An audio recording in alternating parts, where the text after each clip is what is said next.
நீங்க கோடிக்கணக்கான தாய்மார்கள் இலவசமா பிள்ளை பெற்றுப்பியான்னு கேட்குற தைரியம் உனக்கு எங்க இருந்து வருது? அந்த பர்சனல் அட்டாக்கு உனக்கு எப்படி வருது?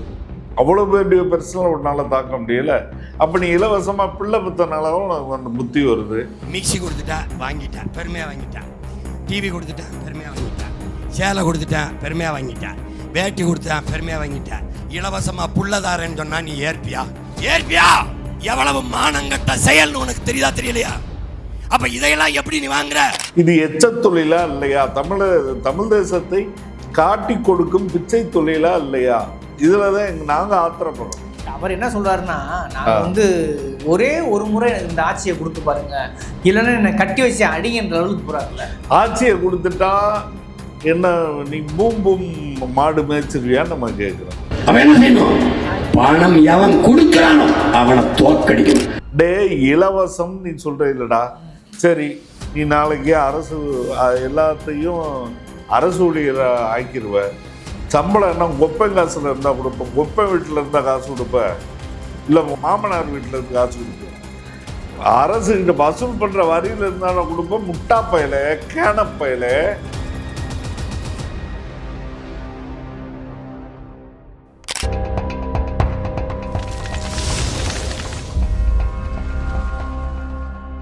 வணக்கம், இது அறத்தின் கழகம். இன்று நாம் சந்திக்கிற அரசியல் ஆளுமை தமிழ்நாடு சமூக கட்சியின் மாநில பொதுச் செயலாளர் திரு தங்கப்பனின் அவர்கள்.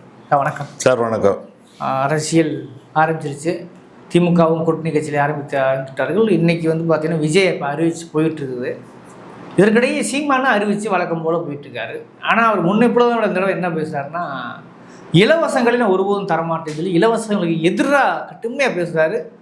இலவசமாக புள்ள கொடுத்தா நீ ஒத்துக்குவியா அப்படின்னு ஒரு வரம்பு மீறிய அது யாராக இருந்தாலும் அப்படி சொல்லித்தாங்கன்னு வரம்பு மீறின ஒரு பேச்சுக்கு, ஒரு இழிவான பேச்சுக்கு தள்ளப்பட்டிருக்கிறார். முதற்கட்டமாக இப்படி பார்க்குறீங்க? சீமானுக்கு தேர்தலில் தோற்று போயிடுவான்னு பயம் வந்துருச்சு. அந்த பயத்தினுடைய விரக்தி தான் இது. இலவசமாக பிள்ளை கொடுத்தா வாங்கிக்கிருவியா அப்படின்னு சொன்னால், நீயே இலவசமாக பிள்ளை வாங்கினவன் தானே. பர்சனல் இல்லையா? நீங்கள் பர்சனல் தான். நீங்கள் கோடிக்கணக்கான தாய்மார்களுடைய பர்சனலை தானே பேசுகிறீங்க. இலவசமாக பிள்ளை கொடுத்தா வாங்கிக்கிறோன்னா, அப்போ நீ இலவசமாக பிள்ளை வாங்கினவன் தானே. டெஸ்ட் டியூப்ல பிள்ளை பெற்றவங்க சீமான். டெஸ்ட் டியூப்ல பிள்ளை பெற்றிருக்கு. நம்மளுக்குள்ள போகலாமான்றேன். நீங்கள் அதை பர்சனல் போய் அட்டாக் பண்ணுறீங்க. இல்லை, அதான் நீங்கள் கோடிக்கணக்கான தாய்மார்கள் இலவசமாக பிள்ளை பெற்றுப்பியான்னு கேட்குற தைரியம் உனக்கு எங்கே இருந்து வருது? அந்த பர்சனல் அட்டாக்கு உனக்கு எப்படி வருது? அவ்வளோ பேருடைய பர்சனல் உன்னால தாக்க முடியல. அப்போ நீ இலவசமாக பிள்ளை பெற்றனாலும் உனக்கு அந்த புத்தி வருது. டெஸ்ட் டியூப்ல பிள்ளை பெற்றவங்க, டெஸ்ட் டியூப்ல பெற்ற பிள்ளைக்கு நீங்கள் தான் அப்பான்றதுக்கு உத்தரவாதம் கிடையாது. அந்த நேரத்தில் டாக்டர் இருந்தாருன்னு வச்சுக்கோங்க, அவசரத்துக்கு அது டாக்டருக்கு பிறக்கலாம், அல்லது மருத்துவமனை ஊழியர்களுக்கு பிறக்கலாம், அல்லது மருத்துவமனை ஓட்டுநர்களுக்கு பிறக்கலாம். யார் ரெடியா இருக்கானோ கூப்பிட்டு அடிச்சு வாங்கி போட்டு விட்டுருவாங்களாம். இல்ல, இது அதில் நடக்கிற ஸ்கேம் நான் சொல்றேன். அப்ப நீ இலவசமா பிள்ளை பெற்றிருக்க, சரி, அது ஓம் பிள்ளைன்றதுக்கு உத்தரவாதமே கிடையாது. டிஎன்ஏ சர்டிபிகேட் இருந்தா கொடு, பிரபாரம் உன் பிள்ளைன்னு ஏத்துக்கிறோம், சரியா? இது பர்சனல் அட்டாக்கு வைக்கிறோம்னு சொன்னீங்கன்னா, ஒருத்தனுக்கு நீ பர்சனல் அட்டாக்கு அப்படின்னு நீங்க கொதிக்கிறீங்கல்ல. கோடிக்கணக்கான தாய்மார்களுடைய மானத்தை பற்றி நீங்கள் இப்போ அதை தாக்குற பற்றி உங்களுக்கு கவலை இல்லையா? இலவசமாக பிள்ளை கொடுத்தா வாங்கிக்கிருவியான்னு நீ தமிழச்சியில் பூரா பார்த்தானே சொல்கிற. இவன் யார் வீட்டு தமிழச்சியை பார்த்து பேசுகிறான்? சரிங்களா? யார் ரேஷன் கடையில் பொருட்கள் வாங்குறாங்களோ, யார் இலவசங்கள் தங்களுக்கு ஒரு முதலுதவியாக இருக்குன்னு நினைக்கிறாங்களோ, அந்த மக்களை குறி வச்சு பேசுகிறான். என் சொந்தக்காரன் பூரா ரேஷன் கடையில் வாங்கி சாப்பிட்றவன். அப்போ நீ யாரா பேசுகிற? எங்கள் குடும்பத்து பிள்ளையில பேசுகிறேன் இல்லையா? அப்போ நீ ஜாமான் இல்லாதவன், சத்து இல்லாதவன். அதனாலதான் டெஸ்ட்ல பெற்றிருக்க. நான் ஏன் இடம் மறிக்கிறேன்னா, தப்பு தானே எனக்கு மாட்டுக்கிறது இல்லை. நம்மளும் அதே பாணியை ஃபாலோ பண்றது சிக்கலாயிரும் இல்லையா? இல்ல, கண்ணு பல்லுக்கு மாதிரி போயிரும்ல, அதுக்காக சொல்றேன். நிச்சயமாக இது டிக்னிட்டி சம்பந்தப்பட்ட பிரச்சனை தான். ஆனால் டிக்னிட்டி, மாஸ் டிக்னிட்டின்னு ஒன்று இருக்குல்ல.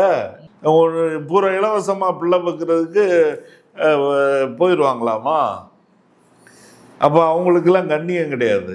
உங்களுக்கு வன்முறை இல்லை. நாங்கள் கோவத்தில் நீ இப்படி பேசலாமா ஏன்டா பேசினா உனக்கு என்ன நடக்குன்னு பேசினா வன்முறைன்னு சொல்றீங்களே, கோடிக்கணக்கான பேரை நோக்கி பேசும்போது அது எவ்வளவு பெரிய வன்முறை?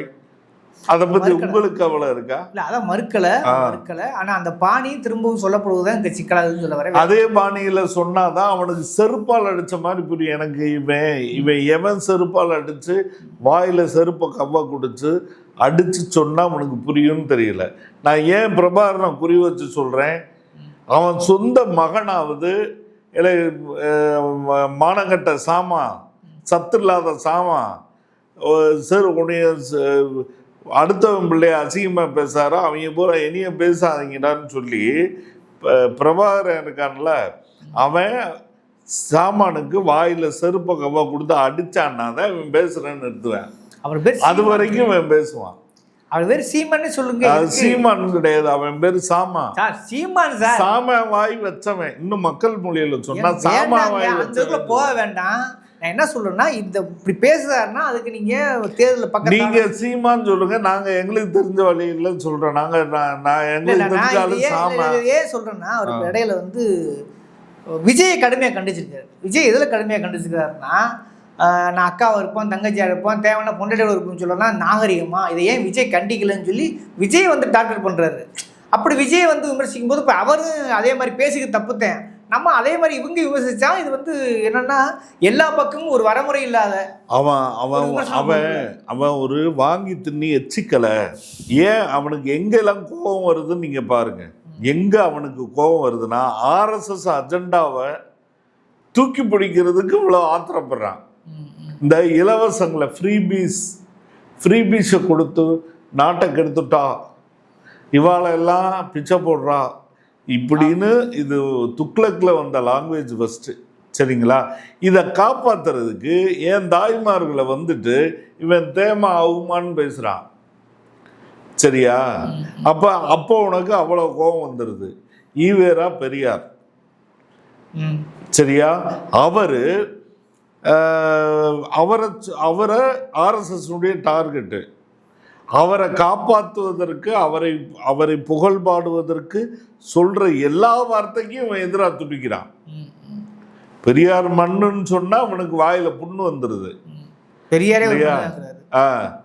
பெரியார் தந்தை பெரியார் சொன்னா அப்படின்னா கோத்தா யாருன்னு கேட்கிறான். இது அநாகரிகமானது, ரைட்டா?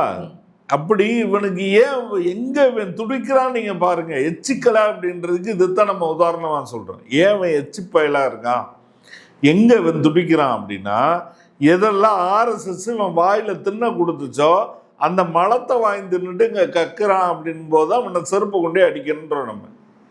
சரிங்களா? அதே மாதிரி திராவிடம் சொன்ன இப்ப நேத்து ஒரு கதை சொல்லி இருக்கிறான். திராவிடர் கழகம் என்பதே பெரியாரை தலைவராக வைப்பதற்காக தான் திராவிடர்னே பேர் வந்துச்சு. தமிழர் கழகம் வைக்கிற சொன்னதுக்கு அண்ணாவை இறக்கி அப்படியே மண்டையை குழப்பி வச்சுட்டாங்க. இது காலங்காலமா சொல்லி தமிழர்னு சொன்னா ஆர்எஸ்எஸ் தன்னை தமிழர்ன்றான். சரியா? இன்னைக்கு நீ கொண்டு வந்துட்ட கடப்பாறைனா, ஆமா 7 பேர் சீட் கொடுத்துக்காருல, பார்ப்பன கடப்பாறைன்னு இருக்குல்ல, இந்த பார்ப்பன கடப்பாறையை பூரா அது பார்ப்பன கடப்பாறை இல்லை, அது பார்ப்பன மண்ணாங்கட்டி, கரைஞ்சு ஓட மண்ணாங்கட்டி. அன்னைக்கே அடிச்சு கரைச்சாச்சு. ரைட்டா? நீ உசுப்புனாலும் எந்திரிக்காதரா சாமான், உசுப்புனாலும் எந்திரிக்காது, அப்படி கிடக்கு அந்த பார்ப்பன மண்ணாங்கட்டி. அப்போ அதை தூக்கிட்டு வந்து இவன் இப்போ என்ன பண்ணுறான்னா, மறுபடியும் உசுப்புறதுக்கு அவ்வளோ போராட்டம் பண்ணுறான். இதனுடைய டோட்டல் அஜெண்டா தான் ஆர்எஸ்எஸ் எதெல்லாம் கையில் எடுத்து கொடுத்துருக்கோ அதை வன்மம் அவ்வளவு போராடி காப்பாற்றுறதுக்கு தெருவில் தெரியுறான் காசு புரைக்கிட்டு. இது எச்ச தொழிலா இல்லையா? தமிழ் தேசத்தை காட்டி கொடுக்கும் பிச்சை தொழிலா இல்லையா? இதில் தான் நாங்கள் ஆத்திரப்படுறோம். அவர் என்ன சொல்றாருன்னா, நான் வந்து ஒரே ஒரு முறை எனக்கு இந்த ஆட்சியை கொடுத்து பாருங்க, இல்லைன்னா என்னை கட்டி வச்சு அடிங்கன்ற அளவுக்கு போறாருல்ல. ஆட்சியை கொடுத்துட்டா என்ன, நீ பூம் பூம் மாடு மேய்ச்சிருவியா நம்ம கேட்குறோம். ஆட்சியை கொடுத்தா பூம் பூம் மாடு மேய்ச்சிருவியா? நான் என்ன சொல்றேன், இந்த முதல்வருக்கு என்ன அதிகாரம்னு தெரியுமா தெரியாதாடா சாமான் அப்படின்னு நம்ம கேட்க.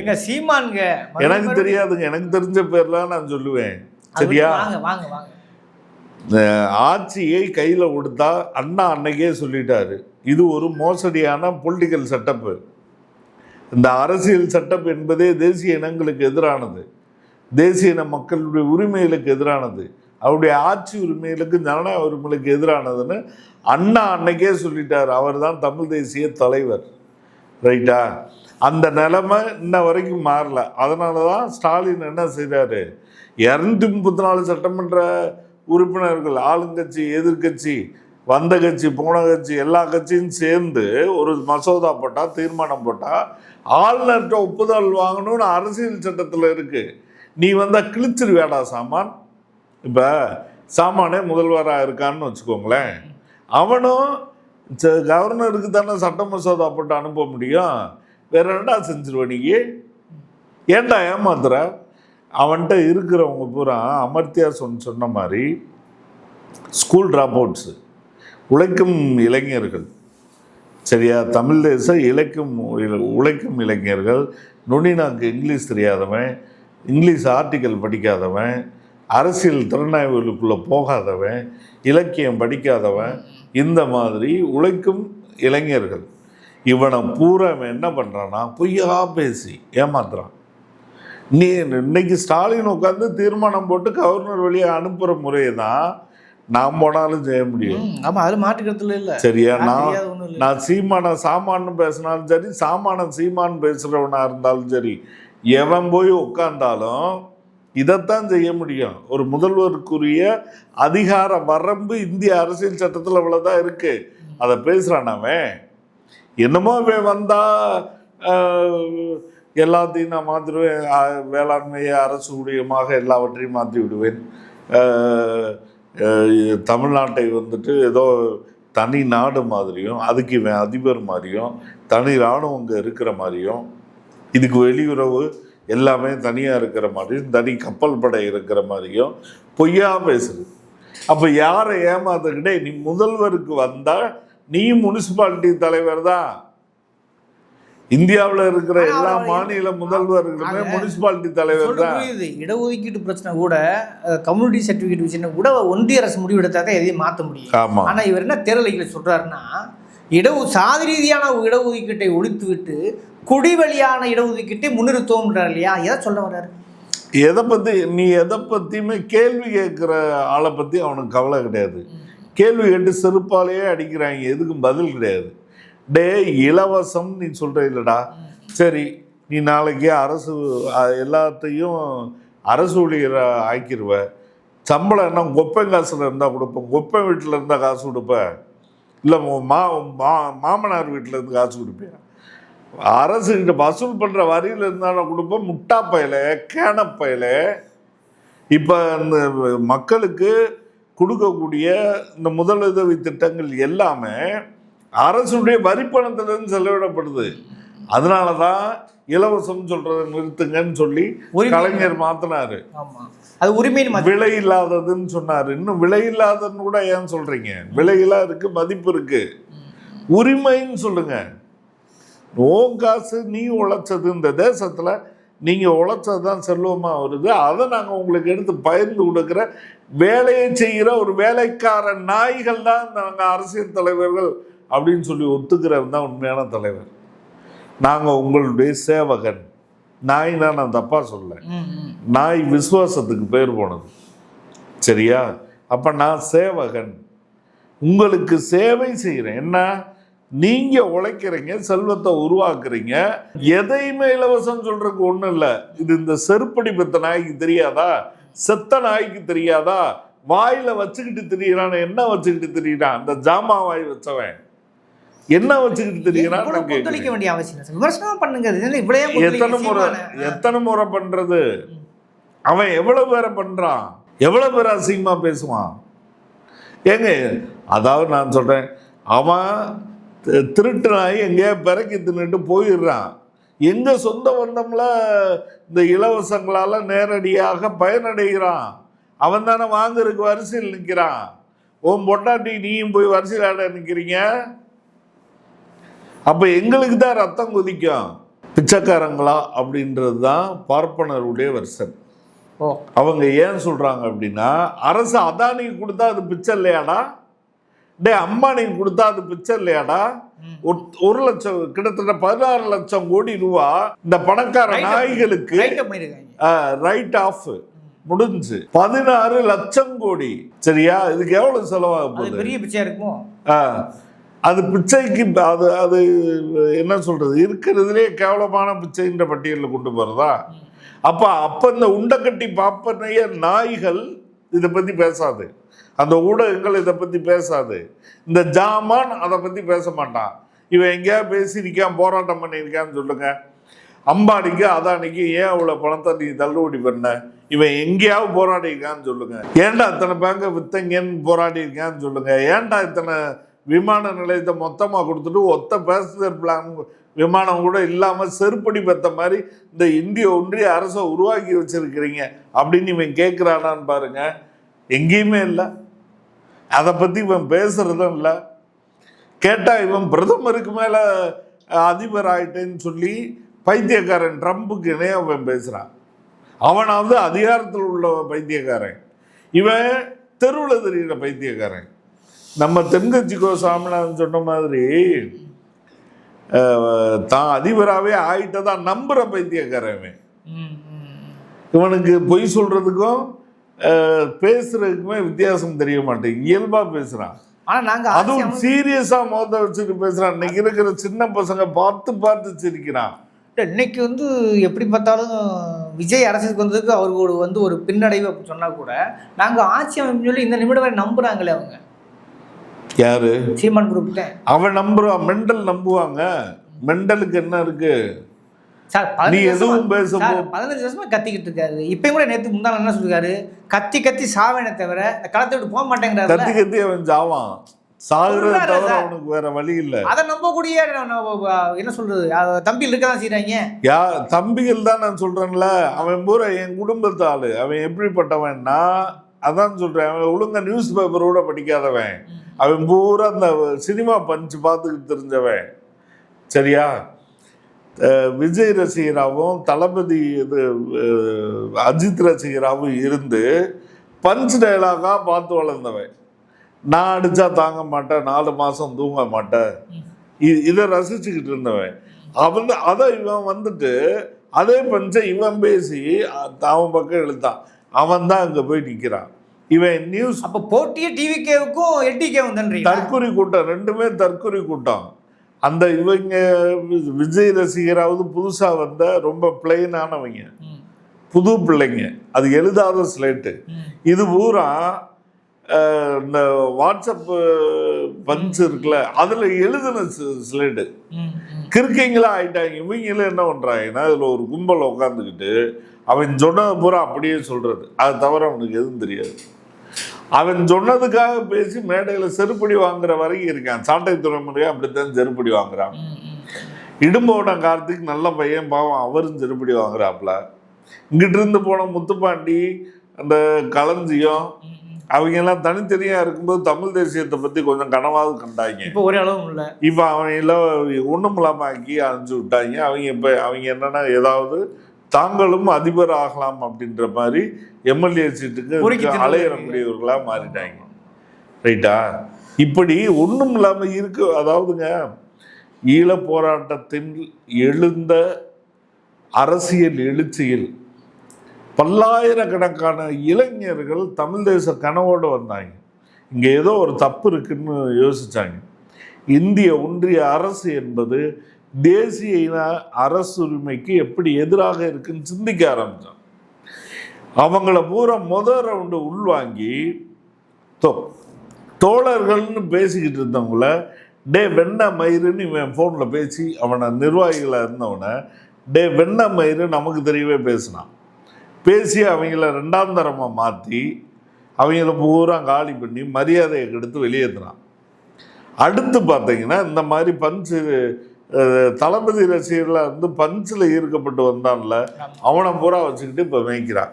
இப்போ இந்த ஆடு வளர்ப்பேன், மாடு வளர்ப்பேன், கோழி வளர்ப்பேன், மரம் வளர்ப்பேன், எல்லாம் நம்மாழ்வார் சொல்லிட்டு போன வார்த்தை. சரியா?